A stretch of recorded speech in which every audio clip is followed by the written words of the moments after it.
Welcome to Inside the Studio with Greg Wurth.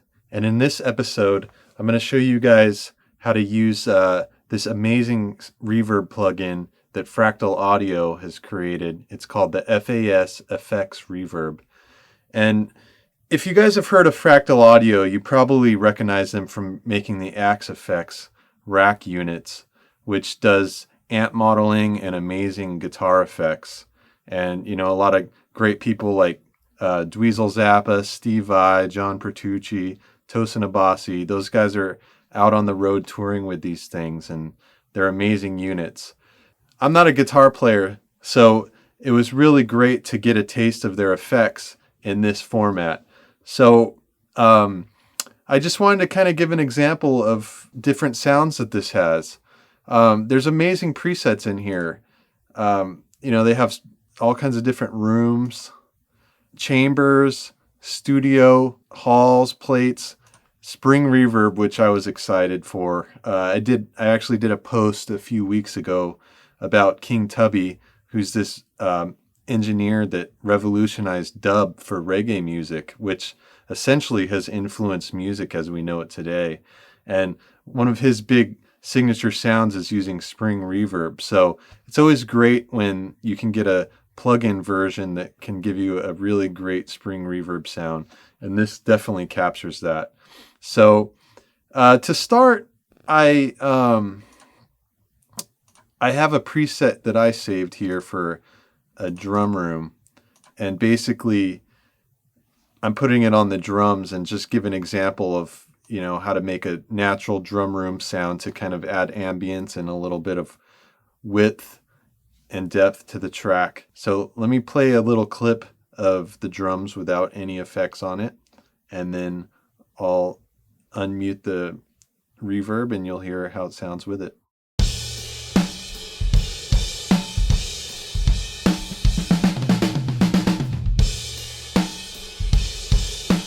All right, here's with the verb.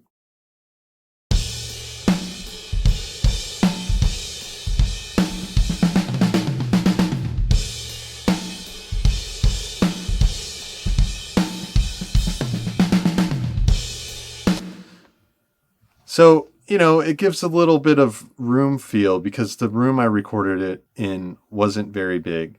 So even though I had room mics, I'm crushing them with the Vertigo plugin. It's just still not giving that ambience that's needed. So, I found the wooden room, which I thought was cool. And what I think is great about this plugin is actually that it has different modes. So you can be in basic mode where it gives you just these simple parameters that you can tweak. You can adjust the time, pre-delay, the size, the tail level, early level, the spread, type, low cut, high cut, little filters here. And if you're adventurous enough and understand, how to tweak a parameter on a reverb, you can hit over here into the expert mode and you can really get into much more detailed parameters, which is great. I think it's perfect because a lot of people are different.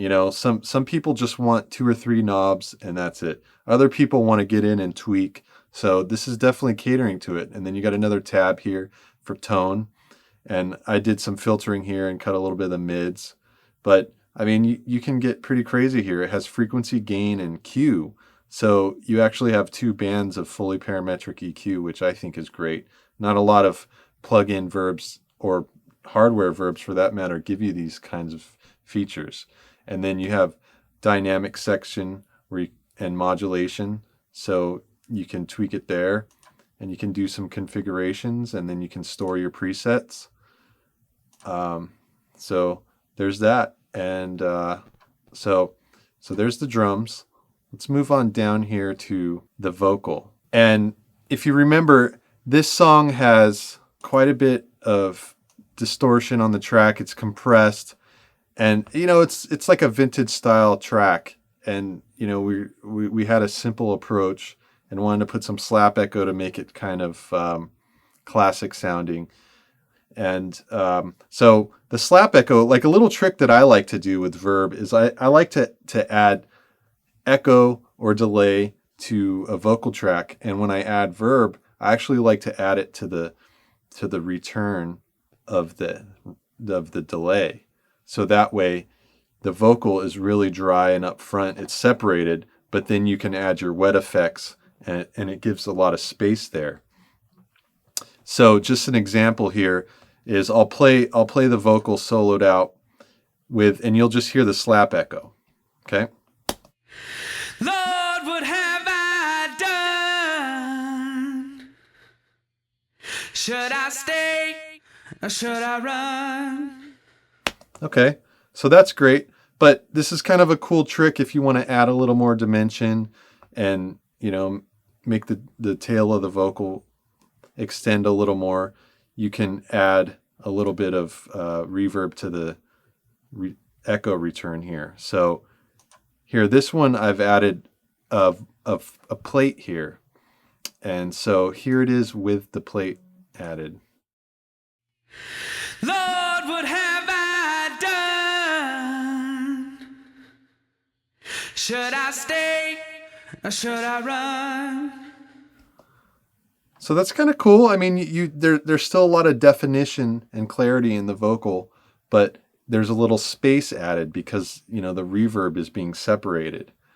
And so I'll just play that in the track for you.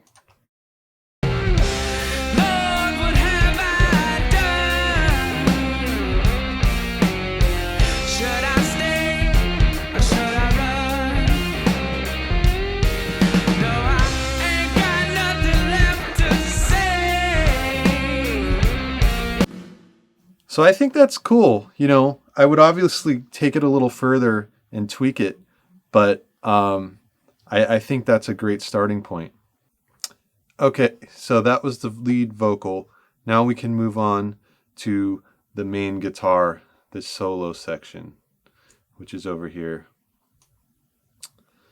So what I did here is I just created another aux track and inserted a spring reverb on the lead guitar.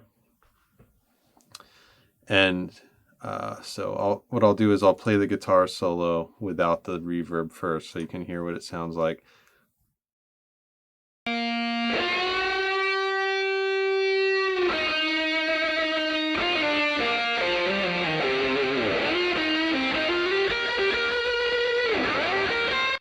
So as you can see, it was printed with effects in the amp.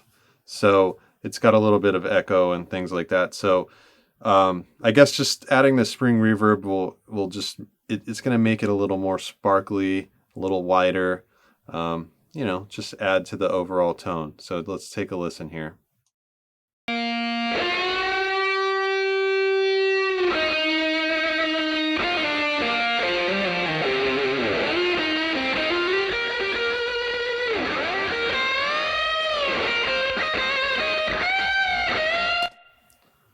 So as you can see, it made it poke out a little bit, it made it more dimensional, and it was nice. And it didn't take over the sound of the track. But I highly recommend this spring reverb. There's different versions of it. You know, it's got all these types, and you can actually go and adjust the spring count. So I set it to 3. You can go all the way up to 6.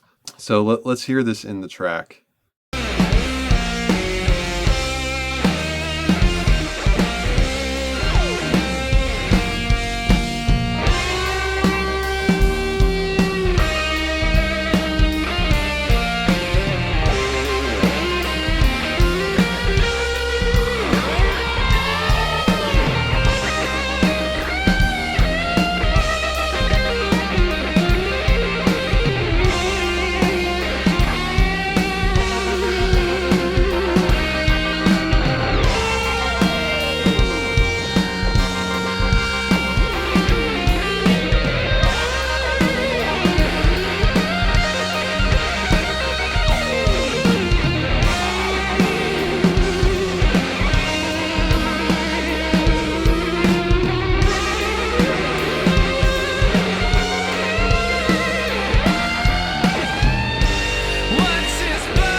So there you have it. This is the FAS-FX Reverb by Fractal Audio Systems, and it's a fantastic plugin. I think it sounds great. It's got a ton of features. As I said before, it's got a basic mode and an expert mode, so depending on how intricate you want to get with tweaking the sound, you can do it all.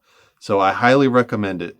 Go on their website, download a demo, and if you like it, buy it. And thanks so much for watching Inside the Studio with Greg Wurth. Make sure you're subscribed to the YouTube channel and also the newsletter on my website. And I'll check you out next time.